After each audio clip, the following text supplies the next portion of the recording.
Hello everyone, कैसे हैं आप सभी लोग। आई होप सभी लोग ठीक होंगे और स्वागत है आज फिर आप सभी का अपनी इस क्लास न्यूमेरिकल वाली क्लास में। आज हमारी सेकेंड क्लास होगी है और हम लोग कल जो वीडियो बनाए थे उसमें लोमेश का एक कमेंट आ रहा था कि सर क्वेश्चन नंबर 134 को दोबारा से समझा दीजिए, जिसमें जो आंसर निकला है हमारा 60 जूल, वो कैसे आया है। तो वहां पर बाई मिस्टेक जो हमसे 60 हुआ है, आंसर उसका आना चाहिए 180 जूल, जो मैंने बाद में सुधारा भी है, वहां पे आपने देखा हो शायद। तो वो एक्चुअली क्या है, यहाँ पे 15 लिखा था, उसको 5 समझ गया, तो 12 की इंटू 15 से कर रही थी और 12 की इंटू 5 से कर दी, इसलिए 60 आंसर हो गया था, 60 हो गया था आंसर। तो उसको मैंने सुधारा है वहां पर वीडियो में, आपने ध्यान नहीं दिया होगा। फिर भी मैं फिर से उसको यहाँ पे समझा रहा हूँ। क्वेश्चन नंबर आपका था 134। 134 क्वेश्चन क्या है, एक पोर्टर जमीन से 12 केजी सामान उठाता है और उसे जमीन से 1.5 मीटर ऊपर अपने सिर पर रखता है। सामान पर उसके द्वारा किए गए कार्य की गणना करें। उस पोर्टर ने जब सामान उठाया तो सामान पर कितना काम किया गया है उस पोर्टर के द्वारा।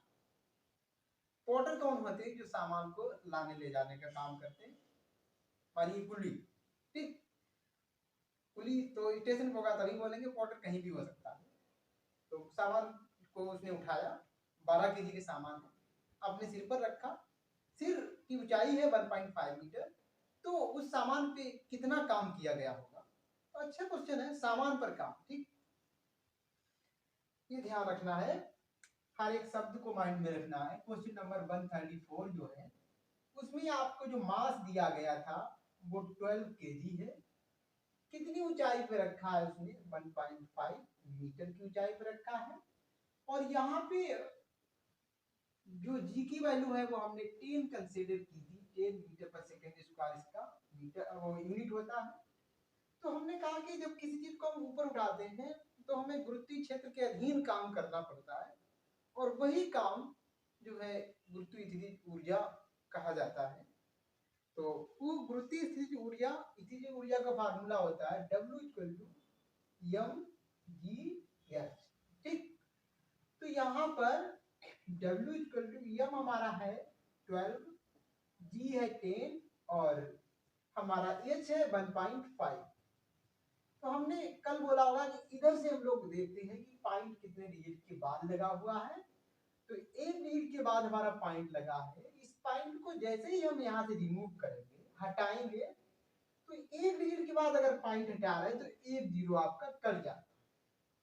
अब अच्छे से हम लोग समझेंगे 12, और देखिए ये क्या बचा है, 1 बचा है कि नहीं। तो 1 का मल्टीप्लाई करने को कोई प्रॉब्लम नहीं, कोई फर्क नहीं पड़ता है, तो इस 1 को हम छोड़ देंगे।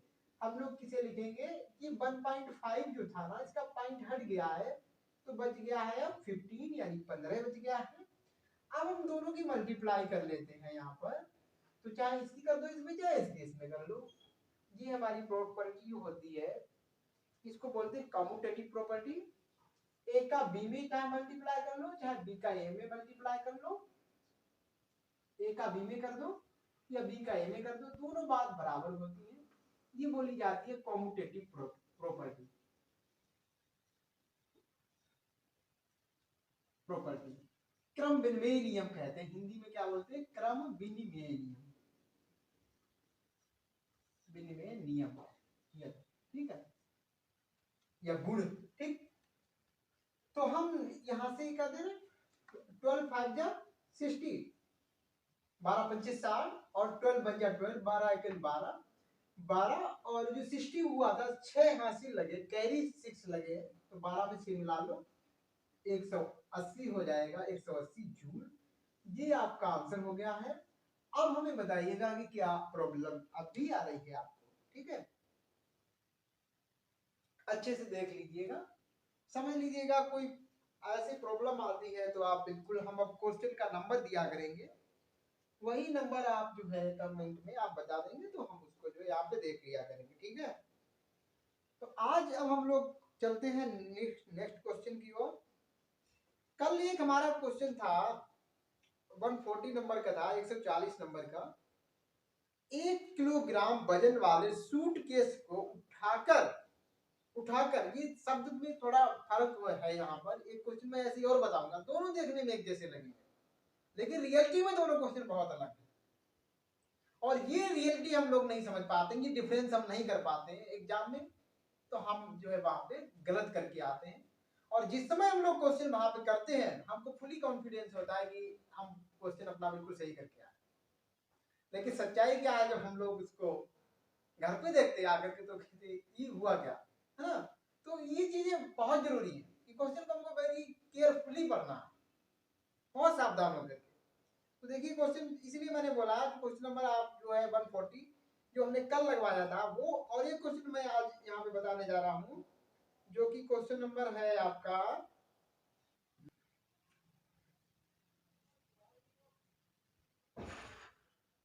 हाँ क्वेश्चन नंबर 138 है, जो कल मुझसे स्किप हुआ हो शायद, मैंने इसको बताया नहीं था। अब दोनों क्वेश्चन पहले मैं 138 को पढ़ता हूँ। देखिए इसमें लिखा है कि एक कुली जमीन से 20 केजी का सामान उठाता है और उसे जमीन से 2 मीटर ऊपर अपने सर पर रखता है। सामान पर उसके द्वारा किए गए काम की गणना करें। कुली ने 20 किलोग्राम का वजन उठाया, 2 मीटर की ऊंचाई तक ले गया, तो सामान पर कितना काम करना पड़ा।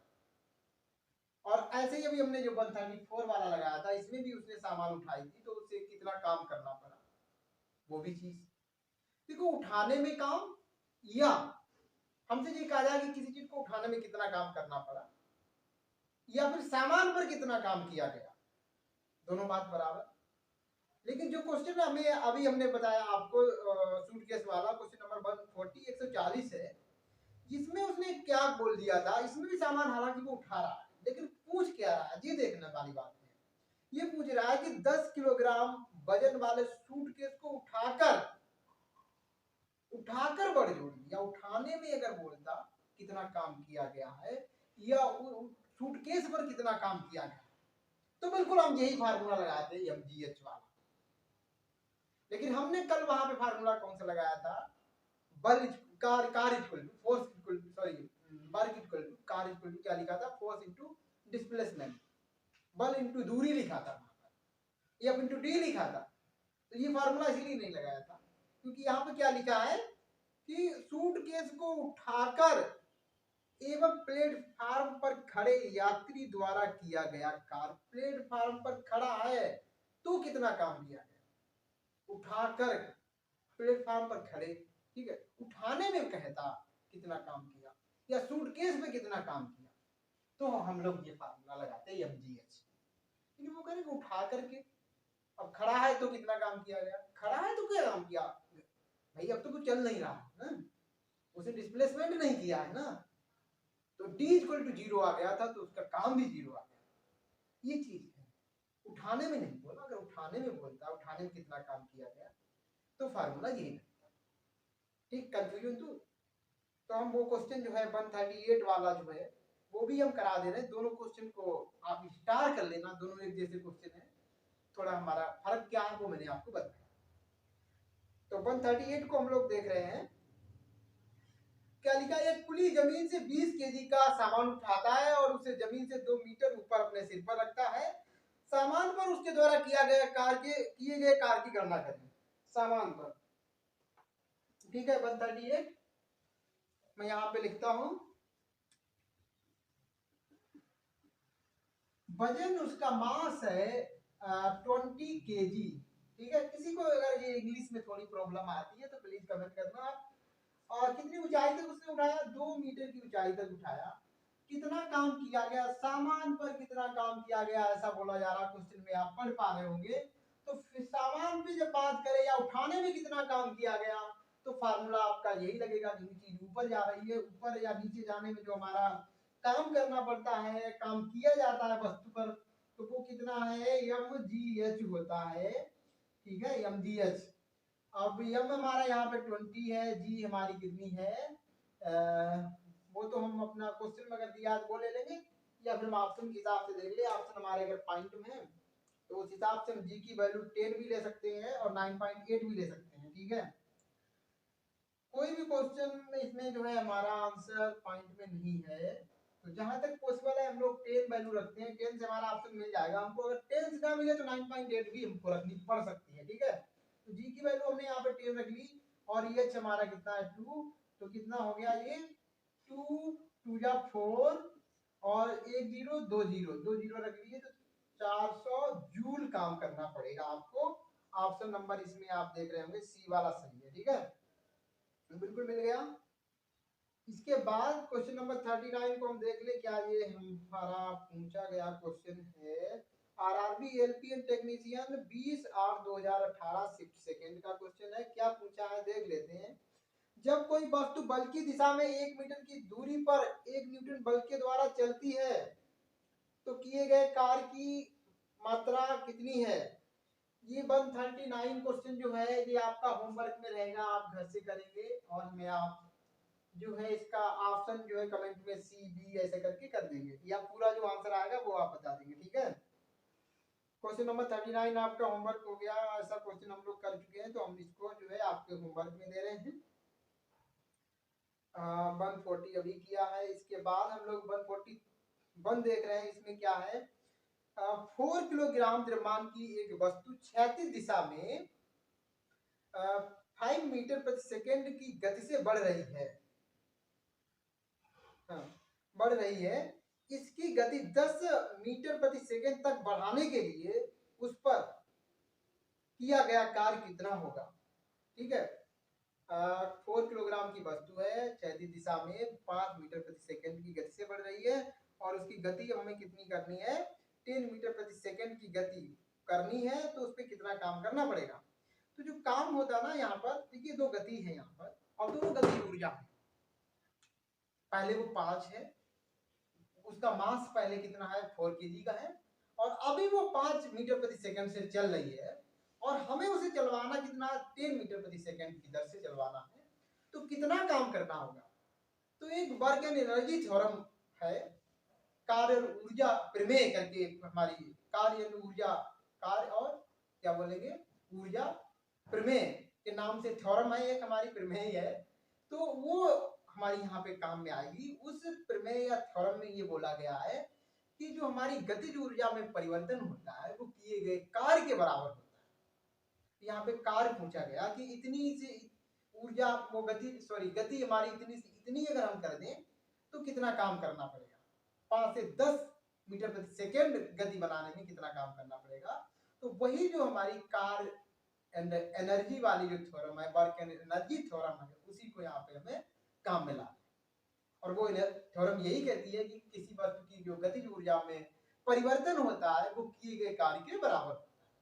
ठीक, बढ़िया क्वेश्चन है।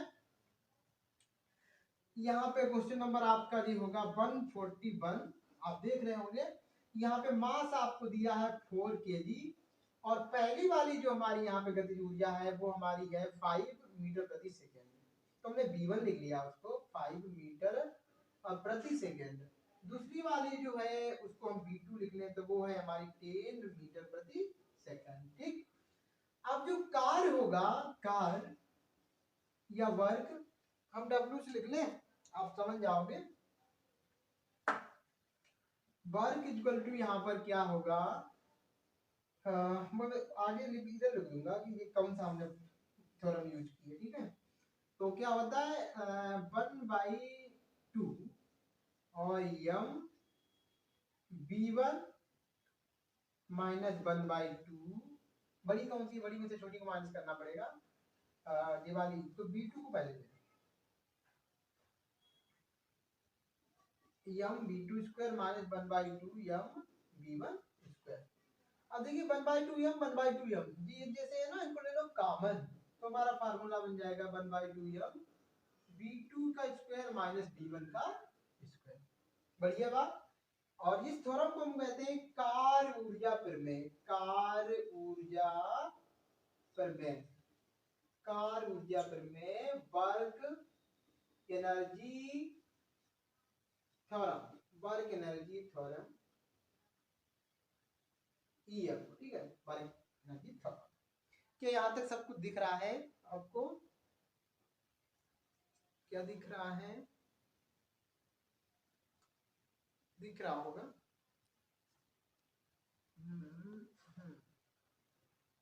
दिख रहा है, ठीक है। तो हम इसको सॉल्व फिर ऊपर करते हैं थोड़ा, ठीक है।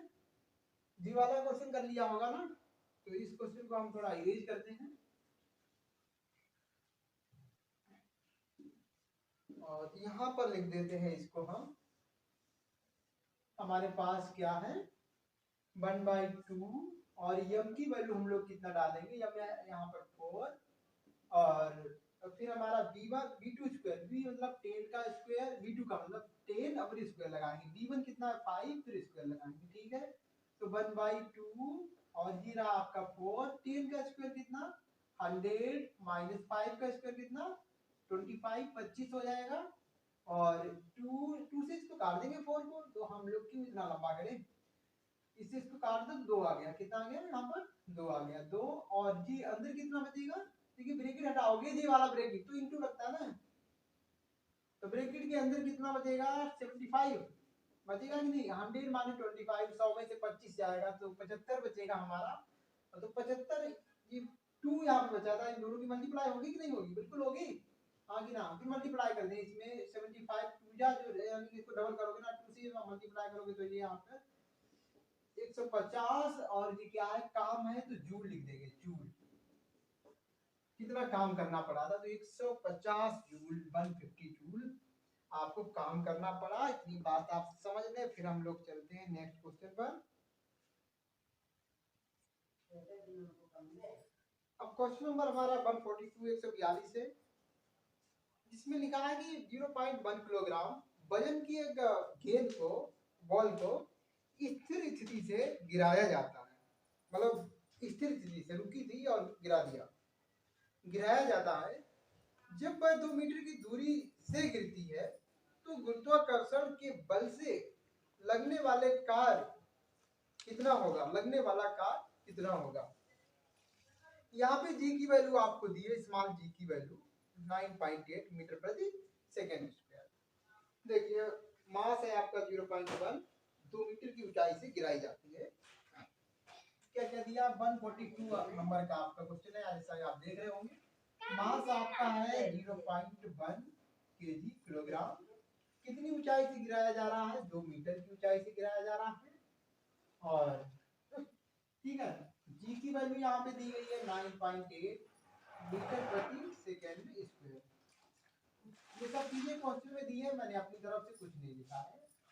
तो ऐसे में कितना काम किया जाएगा, जो गुरुत्वाकर्षण बल है उसके द्वारा कितना काम किया जाएगा, वो हमें काम को पता करना है।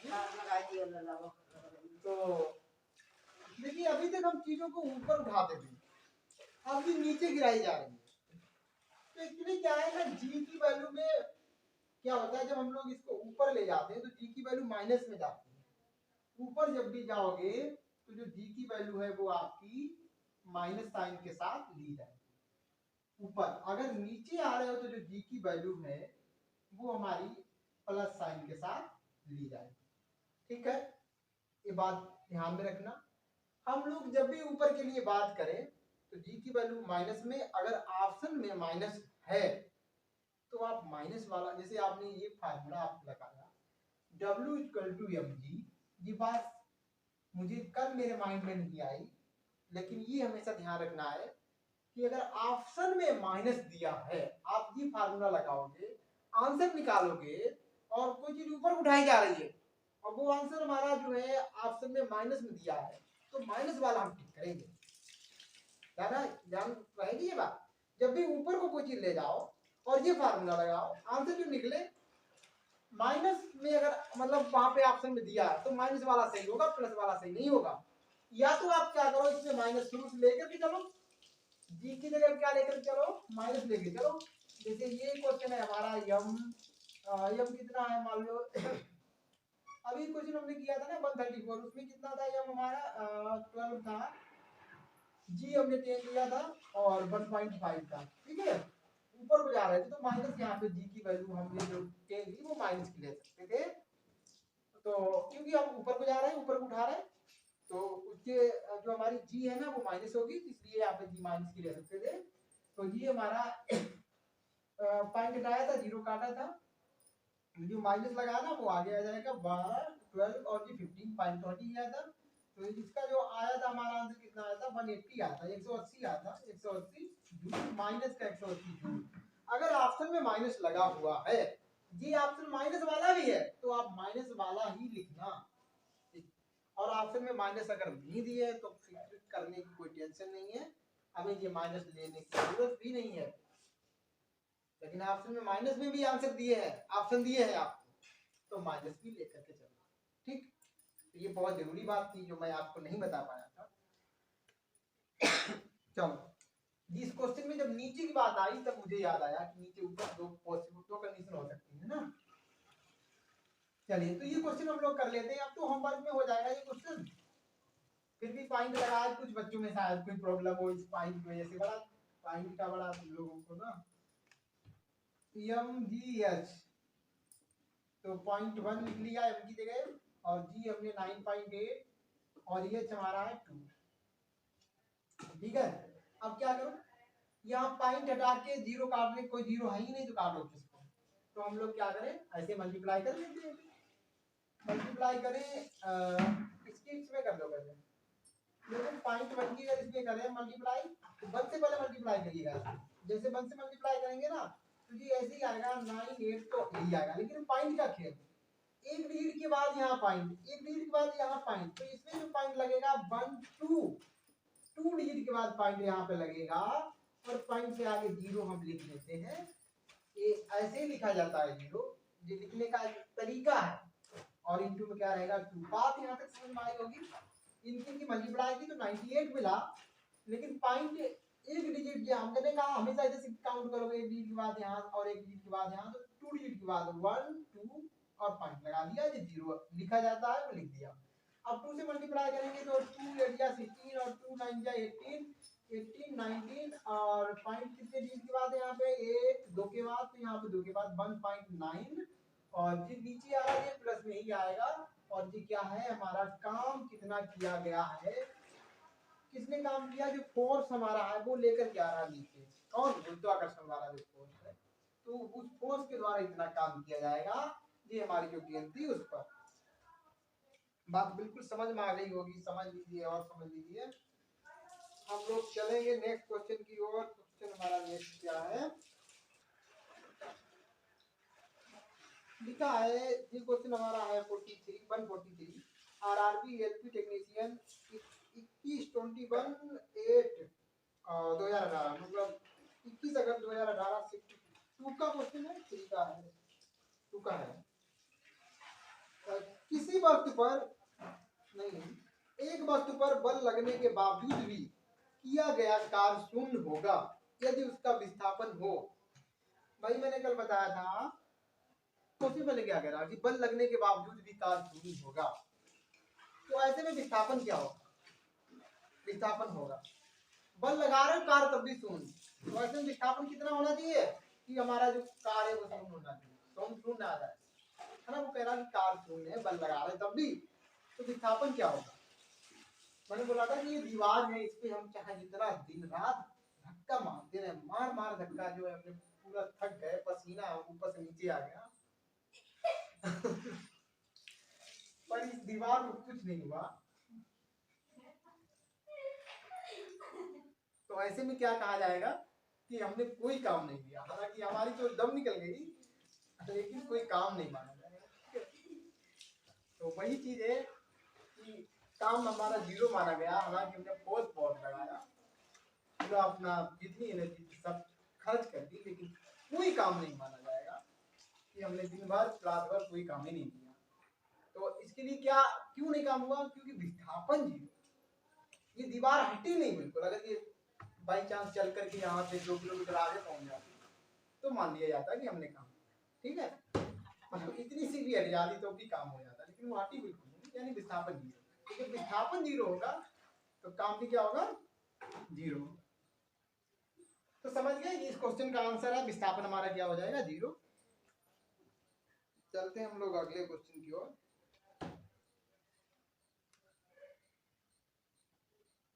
बढ़िया क्वेश्चन था आपका, 2018 में पूछा गया।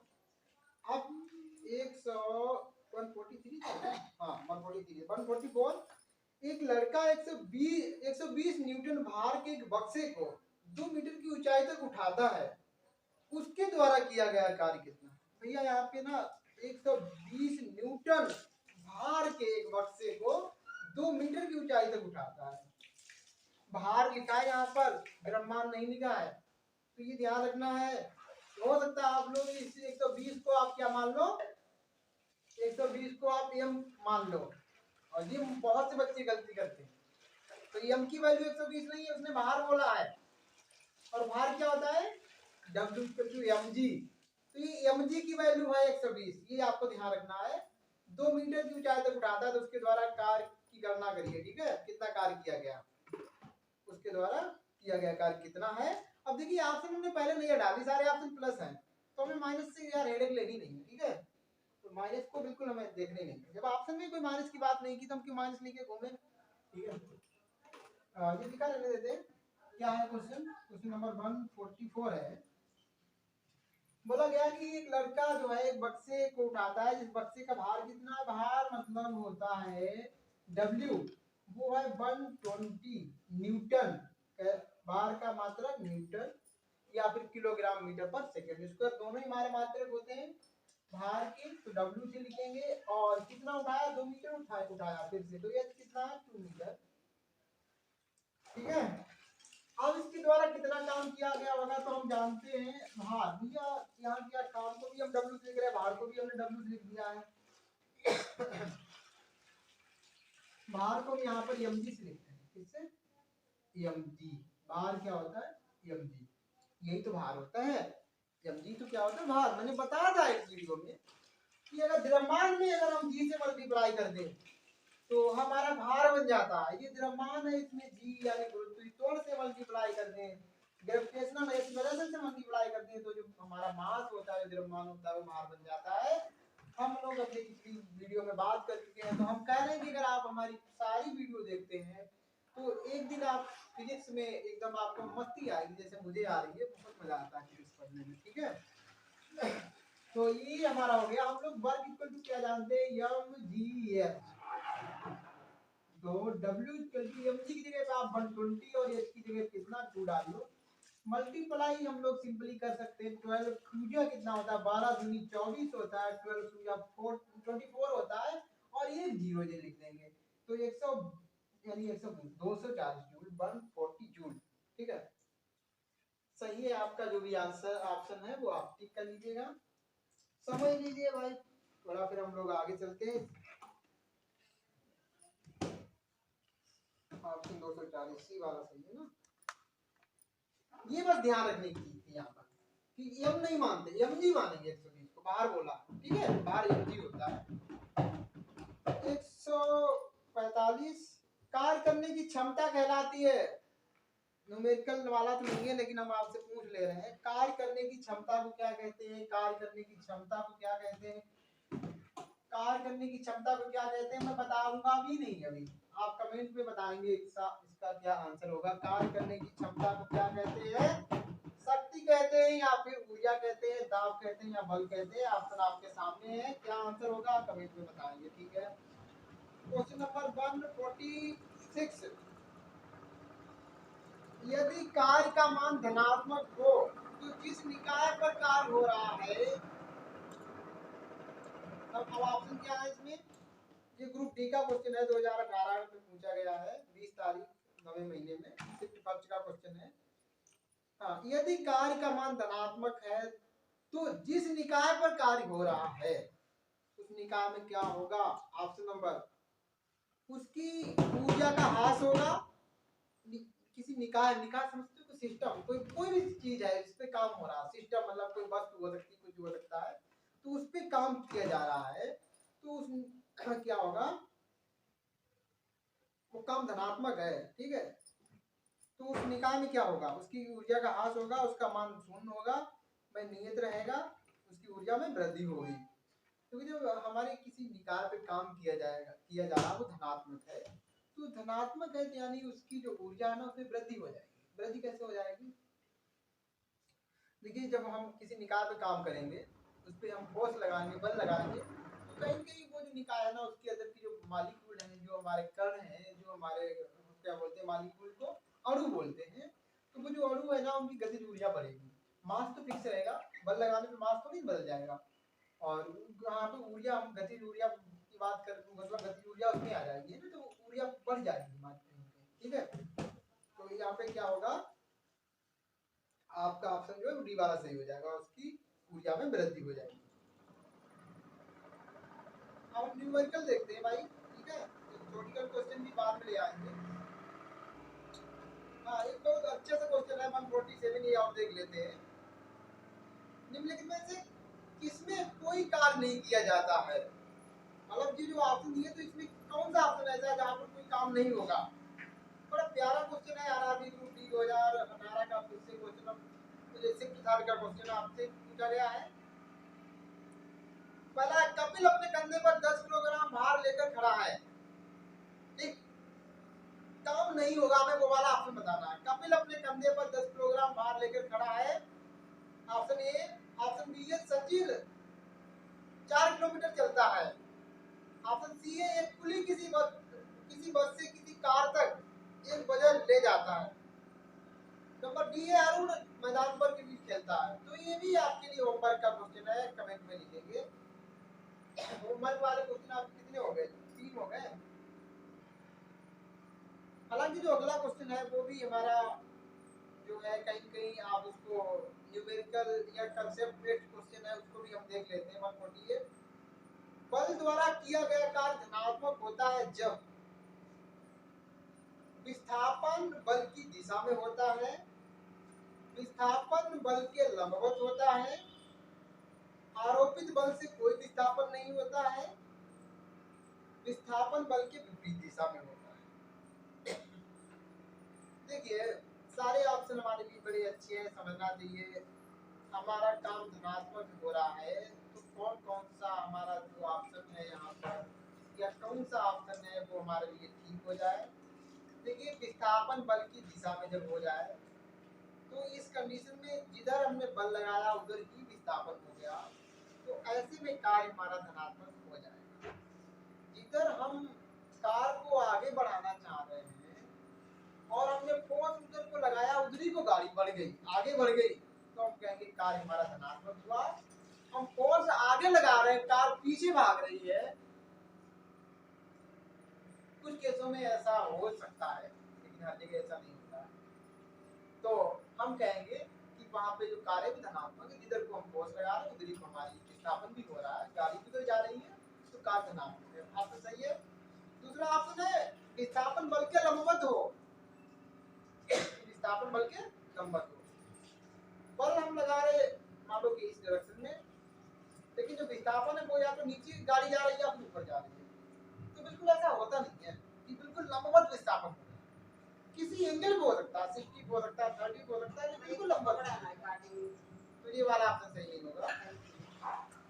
आरोपित बल से कोई विस्थापन ना हो, जब आरोपित बल से कोई विस्थापन नहीं होगा तो इसका मतलब कार्य शून्य हो जाएगा, तो इसे धनात्मक कार्य नहीं बोलेंगे, उसे धनात्मक कार्य नहीं बोलेंगे। कार्य कैसा होगा जब हमारा विस्थापन नहीं होगा, शून्य कार्य होगा।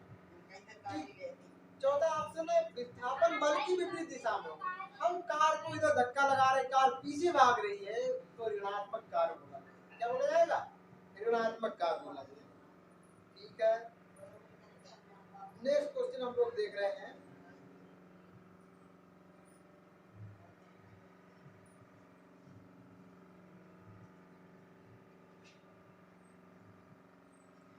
हम 150 देख रहे हैं, ठीक है, न्यूमेरिकल वाला क्वेश्चन है 150।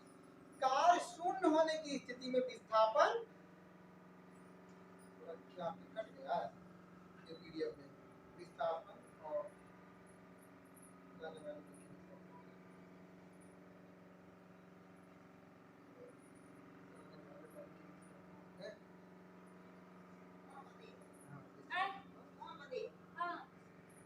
बल की दिशा में जाना चाहिए, ठीक है। कार शून्य होने की स्थिति में विस्थापन और लगाए जाने वाले बल के बीच का कोण होता है। जब कार शून्य है गति में विस्थापन और बल के बीच कितना एक कोण होगा। बहुत अच्छा क्वेश्चन है आपका। क्या आपसे पूछा गया कि जब हमने उसके कार हमारा शून्य हो रहा है तो ऐसे में जो हमने बल लगाया है और जो विस्थापन हुआ इसका एंगल क्या है। और बढ़िया प्यारा